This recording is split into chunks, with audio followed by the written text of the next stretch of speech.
সেই যে ঈদের দিন থেকে মাংস খাওয়া শুরু হয়েছে, আজও যেন শেষই হচ্ছে না। তাই তো আজ ছুটির দিনে একটু অন্যরকম রান্না করলাম।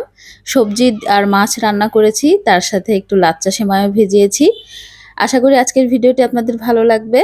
সাথেই থাকবেন। আসসালামু আলাইকুম, কেমন আছেন সবাই? এই তো রান্নাবান্না শুরু করব। তো সকালে আজকে আমি ঘুম থেকে উঠেই আগে কচুরলতি কাটতে বসেছি। কারণ এটা কাটতে অনেকটা সময় ব্যয় হয়। আর রান্না তো করতেই হবে, রুটি বানাতে হবে। তো সকালের নাস্তার পাশাপাশি আজকে তাড়াতাড়ি করে কচুরলতিটাও কেটে ফেললাম। সকালের নাস্তায় আজকে বেশি ঝামেলা করিনি। সেদ্ধ আটার পরোটা বানিয়েছি। দেখুন অনেক পাতলা, পাতলা করে আজকে রুটিগুলো বেলেছি। বেলে তারপর হালকা তেল দিয়ে সেগুলোকে সেঁকে নিয়েছি। এই তো নাস্তায় এটা করেছি, ডিম পোচ করে দিয়েছি, চা বানিয়ে দিয়েছি। তারপর তো কচুরলতি কেটে রেখে ফ্রিজ থেকে মাছগুলো বের করে নিলাম। চিংড়ি মাছ বের করে নিয়েছি, কচুরলতি দিয়ে চিংড়ি দিয়ে রান্না করব। আর রুই মাছ বের করে নিয়েছি। তো মাছগুলো যেহেতু বরফ হয়ে আছে, তো মাছগুলোকে ভিজতে দিলাম। আর ভালোভাবে রুই মাছটাকেও ধুয়ে নিয়েছি। এখন এগুলোকে লবণ হলুদ মাখিয়ে ভেজে নিব। তো একটু বেশি করে ভাজতে হবে, মানে কড়া করে। কারণ আমাদের বাসায় যে কোনো মাছই একটু লাল লাল করে কড়া করে না ভাজলে কেউ খেতে চায় না। এদিকে আমার হাজবেন্ড তো একদমই ধরেই না।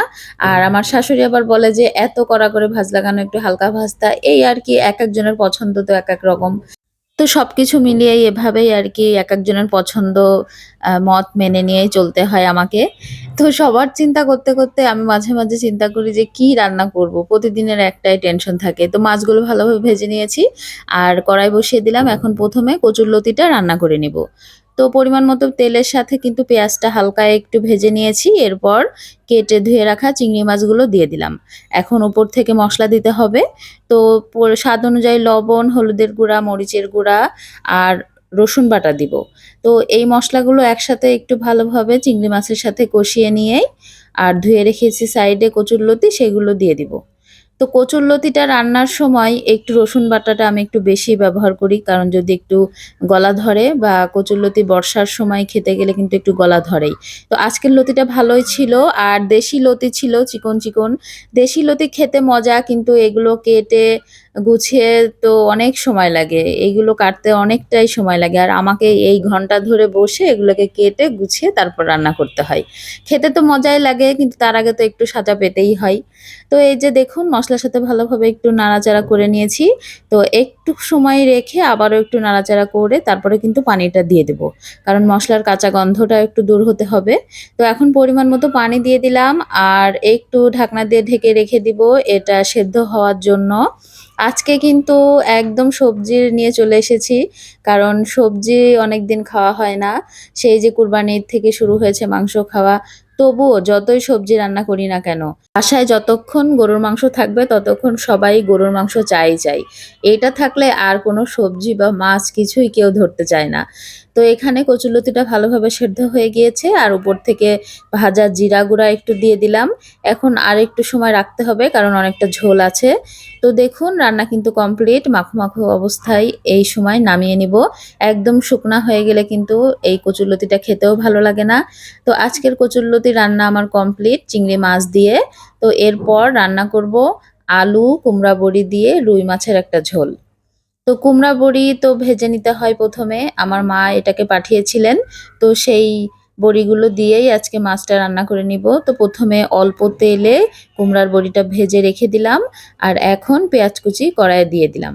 তো পেঁয়াজটা হালকা লাল হয়ে আসলে অন্যান্য মসলাগুলো দিয়ে ভালোভাবে কষিয়ে নিতে হবে। আমরা মেয়েরা বিয়ের পর থেকেই পরিবারের সকলের ইচ্ছা আর আবদার পূরণ করতেই কিন্তু ব্যস্ত থাকি। সবসময় চিন্তা করি যে কে কোনটা পছন্দ করে সেটাই করে দিই। আর এর মাঝে নিজেদের পছন্দগুলোকে কিন্তু আমরা ভুলেই যাই। তো অনেকদিন পরে আজকে আমি নিজের পছন্দ মতো রান্নাগুলো করলাম। আজকে যে রান্নাগুলো করছি ২ টাই আমার খুব পছন্দের। তো চিন্তা করলাম যে মাংস তো আছেই। অলরেডি কিন্তু মাংসের একটা রেসিপি ঘরে তৈরি আছেই। তারপরে কি আর ভালো লাগে অন্য কিছু? তো চিন্তা করলাম যে আজকে আমার পছন্দের এই রান্নাগুলোই করে ফেলি। তো আ জানি না রান্না শেষ হলে আইজার বাবা আবার কি বলবে? কি আর বলবে? ও নিজে হয়তো রুই মাছটা খাবে না। তো রুই মাছটাও নিজে পছন্দ করে না। তো সেইজন্য ওর জন্য তো মাংস রাখাই আছে আলাদাভাবে। তো আমার আর চিন্তা কিন্তু নাই। এদিকে মসলার সাথে আলুটাও দিয়ে দিয়েছিলাম। তো ঝোলের পানিও দিয়ে দিয়েছি। তো সবকিছু ভালোভাবে সেদ্ধ হয়ে গিয়েছে। তো এখন উপর থেকে ভেজে রাখা রুই মাছ আর ভেজে রাখা কুমড়ো বড়িটা দিয়ে দিয়েছি। তো একটু নাড়াচাড়া করে এটাকে ঢাকনা দিয়ে ঢেকে রেখে দিব, যেন ঝোলটা আরেকটু শুকিয়ে আসে আর কুমড়া বড়িগুলো ভালোভাবে সেদ্ধ হয়ে যায়। তো রান্না কিন্তু কমপ্লিট। রান্না করতে, করতে আবার চিন্তা করলাম যে ঘরে লাচ্চা সেমাই আছে। তো সেটাকে একটু রান্না করে দিলে কেমন হয়? যেহেতু ছুটির দিন সবাই বাসায়ই আছে। তো রান্না কিন্তু হয়ে গিয়েছে, ঝোলটা অনেকটা শুকিয়ে গিয়েছে। তো এখন আমি তরকারিটা নামিয়ে নিব। আর আগেই বললাম যে ঘরে কিন্তু একটা মাংসের রেসিপি আছেই, ঝুরা মাংস কড়াই আছে। তো সেটাকে আমি ভালোভাবে একটু জাল করে নিচ্ছিলাম। আর এরপর দুধ চুলায় দিয়েছি আর বললামই লাচ্চা সেমাই ভেজাবো। তো দুধটা হালকা একটু ফুটিয়ে নিয়ে চিনিগুলো দিয়ে দিচ্ছিলাম। আর ২ টুকরা এলাচ দানা দিয়েছি। তো এখন ভালোভাবে দুধটাকে ফুটিয়ে নামিয়ে নিয়ে একটু ঠান্ডা করে নিতে হবে।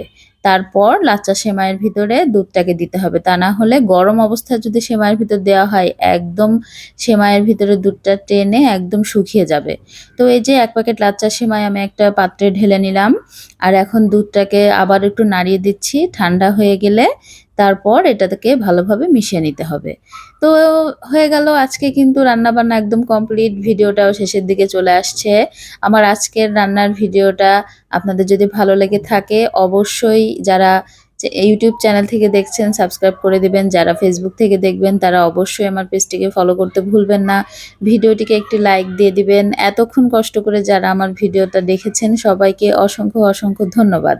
তো রান্নাবান্না তো কমপ্লিট হয়ে গিয়েছে, সবাইকে খেতে দিচ্ছিলাম। আইজার বাবাকে যখন খেতে দিচ্ছি তখন আমি তো আগেই বললাম যে সে রুই মাছ খাবে না। সে আমাকে বলে যে কচুরলতিটা দাও আর মাংসটা দাও।